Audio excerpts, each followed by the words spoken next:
உங்கள் எல்லாத்துக்கும் வணக்கம்.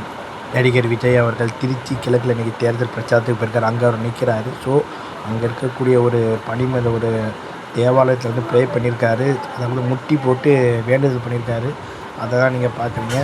ஸோ இதுதான் வந்து இன்றைக்கி யூடியூப்பில் ட்ரெண்ட் ஆகிட்டு இருக்குது. ஸோ அரசியல் வந்தால் எல்லோரும் எப்படி வேணும் போங்க. அதுவும் இல்லாமல் மசூதிக்கும் போயிருக்காரு, கோயிலுக்கும் போயிருக்காரு.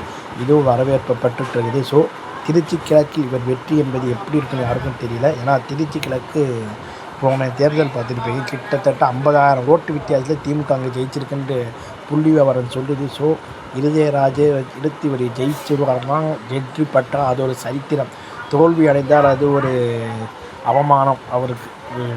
ஸோ 2 தொகுதியிலையும் எதில் ஜெயிக்க போகிறாரு தெரியல, பெரம்பூர் நம்ம இதுவும். ஸோ இவருடைய வெற்றி அரசியலில் சாத்தியமாகுமா இல்லையான்னு நமக்கு சரியாக வழங்கலை. ஸோ அரசியல் இவர் எதுக்கு வந்தாருன்னு தெரியல. பிரச்சாரமே கிட்டத்தட்ட ஒரு 10-20 தொகுதி தான் பண்ணியிருப்பார்னு நினைக்கிறேன். ஸோ இவர் வந்து 234 தொகுதி ஜெயிச்சு தமிழ்நாடு முதலமைச்சர் அவரும் கனவு காண்டுட்ருக்காரு.